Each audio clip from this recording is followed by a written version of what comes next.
জয় হিন্দ বন্ধুরা, আজকে আমরা 41 থেকে অঙ্ক করব। এখানে কি বলেছে, এ এর আয় বি এর থেকে 10% কম, বি এর আয় সি এর থেকে 20% কম, সি এর আয় 200 টাকা হলে এ এর আয় কত। তাহলে আমরা এই ক্ষেত্রে কি করব, এক্ষেত্রে আমরা করব এ বি সি। সিকে যদি আমি 100% ধরি, তো সি থেকে বি কত বলছে, 20% কম। 20% কম মানে হচ্ছে 80। এবার 80, এবার কি বলছে, বি থেকে এর মান কত, 10% কম। তো 80 থেকে 10% কম মানে হচ্ছে 0 0 কাটছে, তাহলে কত হচ্ছে 8। 80 থেকে 8 মাইনাস 72, 72 হচ্ছে। এবার সি এর মান দিয়ে দিয়েছে এখানে 200 টাকা, সি এর মান 200 টাকা দিয়ে দিয়েছে। তো কত গুণ করে হচ্ছে, 2 গুণ করে। তাহলে 72কে যদি আমি 2 গুণ করি, তাহলে কত হচ্ছে 144 টাকা। পরের অঙ্কটা কি বলেছে, যে এক ব্যক্তি প্রতি বছর তার আয়ের 20% সঞ্চয় করেন। যদি তার আয় প্রতি বছর 10% বৃদ্ধি পায়, তবে তবে প্রতি বছর তার সঞ্চয় ইনকাম কত করছে, ইনকাম করছে কত, 100%। সঞ্চয় কত করছে, সেভিং মানে হচ্ছে 20%। তার মানে প্রতি বছর 10% বৃদ্ধি পাচ্ছে মানে কত হচ্ছে, আবার ইনকাম কত হচ্ছে 110। তো 20% কী হচ্ছে, সেভিং। তো 110-এর 20% মানে হচ্ছে 20/100। তো 0 0 কাটছে এখানে, তো কত হচ্ছে 11 দুগুণে 22। প্রথম বছরে ছিল 20%, তারপরে হয়ে গেছে 22। কত পাচ্ছে, 2 বৃদ্ধি পাচ্ছে। এই 2 বৃদ্ধি কততে পাচ্ছে, 20-তে বৃদ্ধি পাচ্ছে। 2 কিসে বৃদ্ধি পাচ্ছে, 20-তে বৃদ্ধি পাচ্ছে। তাহলে 100-তে কত,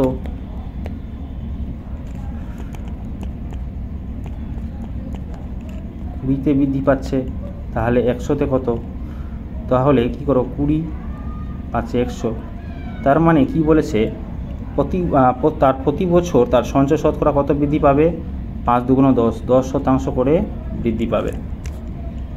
3 নম্বর, আয়তাকার জমি দৈর্ঘ্য 15% বৃদ্ধি ও প্রস্থ 12.5% হ্রাস পেল। জমির ক্ষেত্রফল কত বৃদ্ধি বা হ্রাস পেল।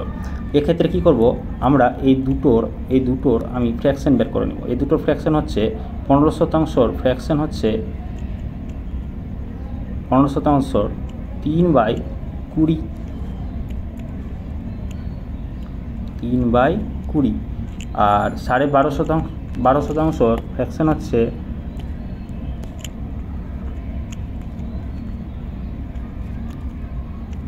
1/8। এক্ষেত্রে কি হচ্ছে, প্রথমে বৃদ্ধি হচ্ছে মানে 20 টাকাতে 3 টাকা বৃদ্ধি, 20 টাকাতে 3 টাকা বৃদ্ধি মানে হচ্ছে 23 টাকা। তারপরে কি হচ্ছে, হ্রাস হচ্ছে মানে 7 টাকা। তার মানে কি হবে, 8 টাকা 1 টাকা হ্রাস হচ্ছে 7 টাকা। তো হচ্ছে 8 দুগুণে 160। এক্ষেত্রে কি হচ্ছে, 160 টাকাতে তার জমি কি হচ্ছে, 160 টাকা, 160 থেকে 1 বৃদ্ধি পাচ্ছে, 160 1 বৃদ্ধি পাচ্ছে কততে, 160-এ। 100-তে কত, তাহলে 0 0 কাটছে। তাহলে কি হচ্ছে, এখানে 2 দিয়ে কাটলে 8 বারে যাবে, এখানে 5 বারে যাবে, উত্তর হয়ে যাচ্ছে 5/8, অর্থাৎ 0.625% বৃদ্ধি। কেন, এই যে প্রথমে 160 ছিল, তারপরে কত হয়েছে, 161, মানে অবশ্যই বৃদ্ধি পাচ্ছে। তাহলে এটা হয়ে যাবে উত্তর হয়ে যাবে ডি। তাহলে কি বলছে, ময়দার মূল্য 25% কমে যাওয়ায় 45 টাকায় পূর্বাপেক্ষা 5 কেজি ময়দা বেশি পাওয়া গেল। 1 কেজি ময়দা বর্তমান মূল্য কত।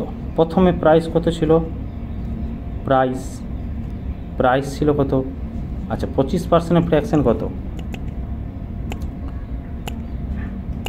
25% ফ্র্যাকশন হচ্ছে 1/4। তো এখানে কমে যাচ্ছে মানে কত হচ্ছে, 4 টাকায় 3 টাকা, 4 টাকায় 3 টাকা। প্রাইস প্রথমে ছিল 4 টাকা, পরে হচ্ছে 3 টাকা, ঠিক আছে। তারপরে কি হচ্ছে, কোয়ান্টিটি কি হচ্ছে, এই প্রাইস আর কোয়ান্টিটির মধ্যে সম্পর্ক হচ্ছে ব্যস্তানুপাতিক, মানে অর্থে 3 টাকা থাকবে এখানে, 4টা উল্টে যাবে। তাহলে এটার মান কত হচ্ছে 1, ডিফারেন্স হচ্ছে 1। এই 1-এর মান দিয়ে দিচ্ছে কত 5 কেজি, 5 কেজি। তাহলে এখান থেকে 5 কেজি যদি আমি গুণ করি, 4 5-এ কত হচ্ছে 20, আর এখানে যদি আমি 5 গুণ করি তাহলে কত হচ্ছে 15। আমাকে কি বলেছে যে 1 কেজির ময়দার বর্তমান মূল্য হচ্ছে এটা, বর্তমান মূল্য হচ্ছে এটা। তাহলে কি করব 45 থেকে 20 বিয়োগ করব, তাহলে কি হবে 5 নং 45, 4 5-এ 20, তাহলে উত্তর হয়ে যাবে 2.25। পরের অঙ্কটা যাব। এক বাক্স থেকে 40% টাকা তুলে নেওয়ার পর অবশিষ্ট 40% পুনরায় বাক্সটিতে রাখা হলো। এতে 144 টাকা বাইরে থাকলে প্রথমে বাক্সে কত টাকা ছিল? তো 40% প্রথমে ছিল 100 টাকা বা 100% টাকা, তারপরে 40% যদি বের করে নেওয়া হয় থাকলো কত 60%। এই 60%-র মধ্যে 40% পুনরায় বাক্সটিতে রাখা হলো। তো 60% 40% কী হবে, এর একটা ট্রিক্স হচ্ছে এই যে 60% 40% যখন বলবে না তখন ওই শূন্যটা বাদ দিয়ে গুণ করে দিতে হবে। তো কী হবে 4 6-এ ধরে নাও এই যে 60% 40% যদি বলে, তাহলে এই শূন্যটা যদি কেটে দেওয়া যায় আর এটা গুণ করে দেওয়া যায় তো কত হচ্ছে 24। বাকি কত থাকছে, বাকি থাকছে 36। এবার কি হচ্ছে এই 24 আর 60 রেখে দিচ্ছে, কত হচ্ছে তাহলে 84। 24টা এই বাক্সতে আবার রেখে দিচ্ছে, তাহলে কত 84%। বেঁচে কত থাকছে 16। এই 16%-র মান হচ্ছে 144। তাহলে এই 16%-র মান হচ্ছে এই 144। তাহলে 100-র মান কত হবে? 100-র মান হবে 144 গুণ 100/16। তাহলে 16 8-এ 144, উত্তর হয়ে যাবে 800। 6 নম্বর দেখব।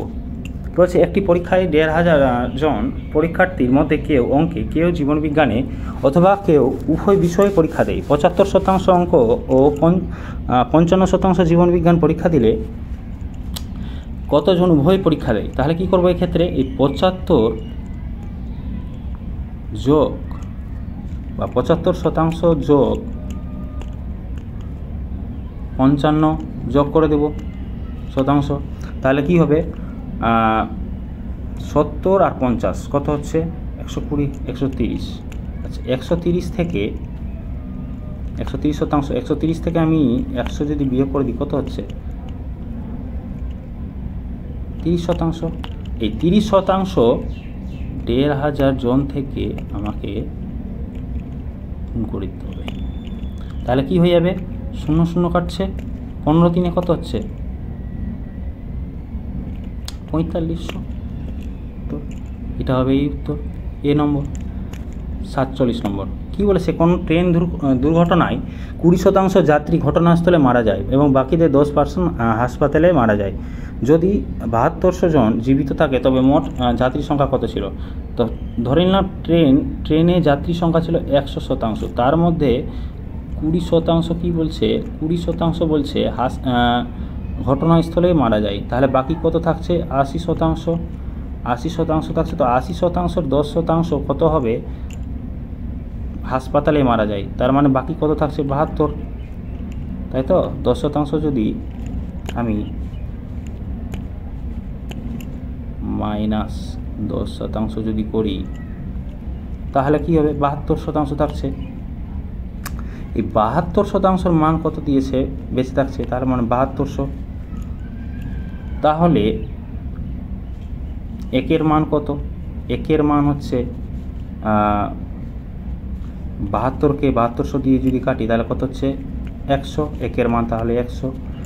এই 100 আর 100 যদি গুণ করা যায়, 100 আর 100 যদি গুণ করা যায় তাহলে কত হচ্ছে 10,000, তাই তো।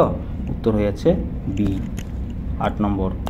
কি হচ্ছে, কোনো গ্রামের 60% নিরক্ষর, কোনো গ্রামের 60% নিরক্ষর সাক্ষরদের 28% মহিলা যদি 4320 জন পুরুষ স্বাক্ষর হয় তবে গ্রামের মোট লোক সংখ্যা কত? তাহলে এক্ষেত্রে আমি কি করব, এক্ষেত্রে আমি কি বলেছে, এই যে 100% ধরে নেব, 100% থেকে 60% নিরক্ষর যখন বলেছে, তাহলে বাকি কত থাকছে? তাহলে 40%, তাই তো? 40% যখন থাকছে, এবার বলছে 40%-র মধ্যে 28% স্বাক্ষর হচ্ছে মহিলা, তাহলে 40 সমান 28% কত হচ্ছে? 40 গুণ 28/100, তাহলে গুণ ভাগ করে কত হবে এখানে? 4 দিয়ে 10 বারে দিয়ে 25 বারে, তাহলে এখানে কি করতে হবে? 5 দুগুণ 10, 5 5 25, তাহলে 28 দুগুণ কত হচ্ছে? 56/5, তাই তো?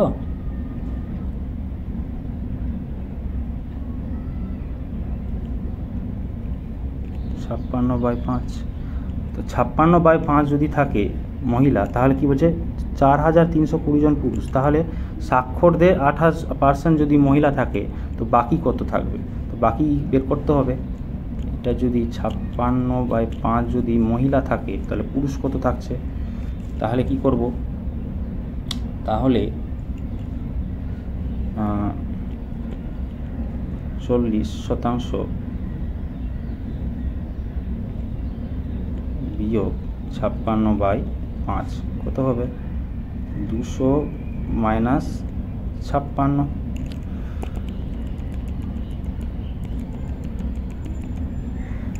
দেখো এখানে হয়ে যাবে 40 মাইনাস 56/5 কত হচ্ছে? 200 মাইনাস 56/5, তাহলে কত হচ্ছে? 144, 144/5, 144/5, তাহলে এখানে 144/5 হচ্ছে পুরুষ, এটা হচ্ছে মহিলা, এটা হচ্ছে মহিলা, এটা হচ্ছে পুরুষ। তাহলে আমি কি করব? এই যে পুরুষ 144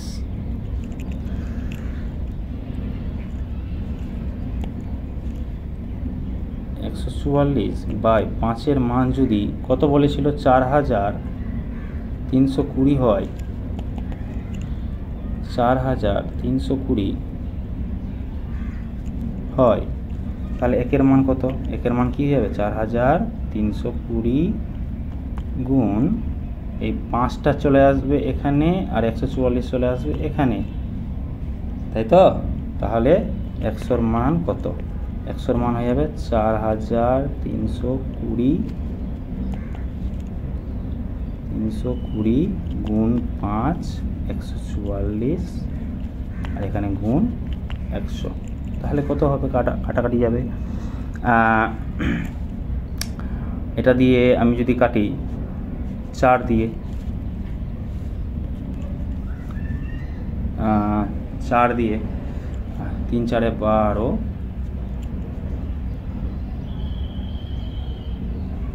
36, 24, এদিকে যাবে 1080, তারপরে 36 কাটবে 9 বারে, 4 বারে কাটছে, এটা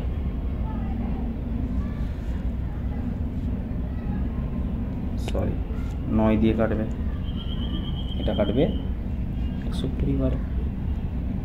এরপরে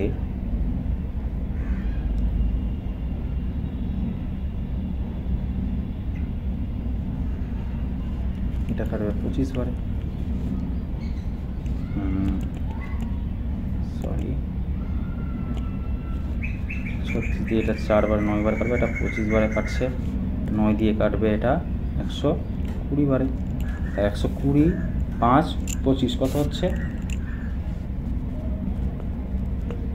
15,000, তো হয়ে যাবে 15,000। পরের অঙ্কটা দেখব কি বলেছে? এক পরীক্ষায় 70% পরীক্ষার্থী ইংরেজিতে পাস করে, 80% অঙ্কে পাস করে, 10% উভয় বিষয়ে ফেল করে।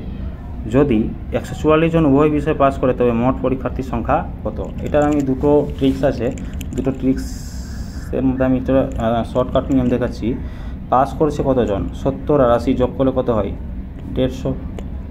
আর এখানে ফেল করেছে, তার মানে 10% যদি ফেল করে থাকে তাহলে পাস কত করেছে? পাস করেছে কত? 90%। 90 বিয়োগ করে দাও, কত হচ্ছে? 150 থেকে 90 বিয়োগ করলে 60। এই 60-এর মান বলে দিয়েছে 144। 100-র মান তাহলে কত? 100-র মান হয়ে যাবে এটার যোগ হয়ে যাবে, এটা যোগ হয়ে যাবে, 150 হচ্ছে। 144 বাই 60 ইন্টু 100, তাহলে কী হয়ে যাবে? 0 0 কাটছে 6 দিয়ে, 24 বারে, উত্তর হয়ে যাবে 240। সি নম্বর। কী বলেছে? একটি হোটেলে 60% লোক নিরামিষ খায়, 30% আমিষ খায় এবং 15% উভয় খাবার খায়। 96 জন লোক ওই হোটেলে থাকলে কতজন উভয় খাবার খায় না? তাহলে কি করব? এই যে 60% নিরামিষ খায়, 30% আমিষ খায়, তাহলে কি করব? ভেন ডায়াগ্রামের মাধ্যমে এটাকে সলভ করার চেষ্টা করব। তাহলে 15% উভয় খাওয়াই হয়, 15%, এখানে হচ্ছে 60 আর এখানে হচ্ছে 30, তাহলে কত হবে? তাহলে হয়ে যাবে 45 বিয়োগ করে, এটা থেকে বিয়োগ করে 45 যোগ 15টা বসে যাবে, আর এখান থেকে বিয়োগ করে এখানে 15 বসবে, তাহলে কত হচ্ছে? 75। তাহলে 75 জন মোট খাবার খায় কতজন? 75 জন। তো বাকি রইল কত? 25 জন। 100-র মধ্যে 75 জন যদি মোট খাবার খায় তাহলে বাকি কত থাকলো? 25%। এবার 25% কী হবে? 96 জন লোক ওই হোটেলে থাকলে কতজন ওই খাবার খায় না? তাহলে কি করব? এই 25/100 ইন্টু 96 করে দেবো, তাহলে কী হয়ে যাবে? 25 4 100, 4 24 96, উত্তর হয়ে যাবে 24। বন্ধুরা, আজকে এটা শেষ অঙ্ক। আশা করি তোমাদের ভালো লাগবে। সাবস্ক্রাইব করে পাশে থাকার